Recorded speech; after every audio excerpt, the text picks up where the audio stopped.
In this documentary I'm going to be talking about the impacts that public transport has had on the North East. In the North East there's many different modes of public transport. These include the bus, trains, ferries, metros and even e-scooters. But to start this documentary off, I'm going to start by talking about the metro. The metro was first introduced to the North East in 1980, but it took until 2002 for the metro system to cross over the River Wear and into Sunderland. The metro currently has 60 stations over Sunderland, Gateshead, Newcastle, North and South Tyneside. The metro has been using the same fleet of trains since 1980 when the metro first began its operation. This means that the trains are 43 years old currently. But in September of 2023, the metro plans to roll out all of their new trains and then retire the old fleet. Getting the new fleet of trains would mean faster journey times for passengers, and it would mean that it could run more trains, which would help more people commute. The metro is really important for the people of Sunderland and Newcastle in the North East in general, just because it helps get people across like different locations such as Stadium of Light or Sunderland Uni, and it can get people between the centre of Sunderland and the centre of Newcastle within 30 minutes. If it wasn't for the metro, this would take obviously a lot longer. So it does help a lot, and it also goes to the airport, Newcastle International Airport, which helps with a lot of transport links. One of the places where the metro stops is Sunderland Station. This is Sunderland's main train station. It is managed and owned by Network Rail, and it is served by the Tyne and Wear Metro and Northern Rail. It has 4 platforms, so it's not a very big train station. But the station is currently being modernised. This had quite a big impact on the city. It's been modernised, the modernisation started back in late 2020 and is still ongoing. This meant that a lot of like shops in the area had to be relocated or were closed down, unfortunately. This had quite a big impact on people's jobs, but it means that when the newer train station is open, it should hopefully bring more people into the city, because it will look more appealing and whatnot. And if you go one stop up on the metro, you'll reach Park Lane, which actually has the shortest distance between 2 metro stops, with only 1 minute and 7 seconds between them on the metro.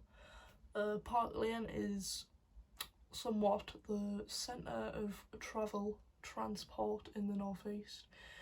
It's got the metro station, it has over 26 bus stops. Buses from Park Lane go anywhere from within Sunderland all the way to Newcastle, Peterlee, Hartlepool and many more places. There's also 2 coach stops there, so coaches from there can go anywhere in the country. Park Lane's also right next to Sunderland City campus, so there's like quite a lot going on at Park Lane with lots of people using it every day. There's lots of shops based around it as well, so it does get quite busy. So like I've just said, Park Lane is Sunderland's biggest bus interchange. There's 3 bus companies that operate in Sunderland. Those are Go North East, Stagecoach and Arriva.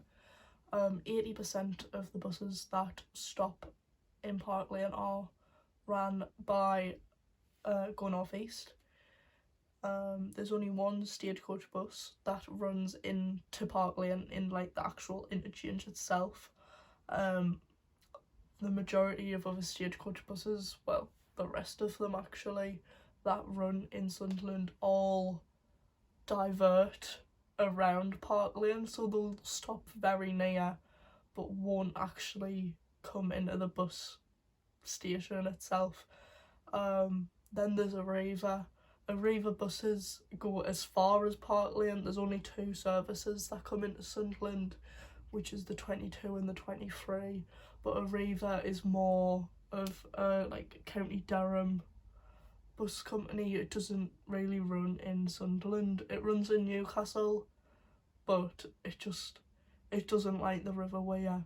It doesn't go over it, so 80% of buses, like I said, are operated by Go North East, which seems to be one of the most popular bus companies in the North East. That it sort of has like a rivalry with Stagecoach, where they're often competing against each other. This could be because they have very similar prices, but what I've noticed is the prices for under 19 singles, Go North East is £1.40, and Stagecoach didn't up their prices back in July of 2022. They kept theirs the same, which was £1.20 at the time. So a lot of people, if two buses are running to the same destination but one's operated by Go North East and the other's operated by Stagecoach, I've noticed this quite a lot at college, a lot of people will now just wait for the Stagecoach bus. It could even take it on a longer route, but quite a lot of people, especially in the cost of living crisis, will wait for that longer bus, for the later bus, just to save themselves 20p or whatnot. This just shows the impact that public transport has on these people. If they're waiting for a longer bus ride just to save like some money, like people do take note about the buses around Sunderland. Another thing that impacts the city of Sunderland is Sunderland City Council are currently implementing the bus priority scheme, which will give buses priority over cars and other vehicles within the city centre, which means that buses can get through a lot quicker. So I believe that will only be roads for buses. This will just make everything in the city centre a lot more streamlined, and it will improve journey times for commuters, which will impact everyone. There's currently roadworks still happening on Vine Place. They're also implementing cycle tracks within the city centre. This is to help improve carbon emissions as well, help with pollution. As well as helping with pollution, they're adding green bus shelter roofs. These are like full of plants and grass, just to help with pollution. It also just makes everything in the city centre look a bit nicer and can bring more people into the city. Thank you for watching my documentary about the impacts that public transport has had on Sunderland and the North East. Thank you for watching.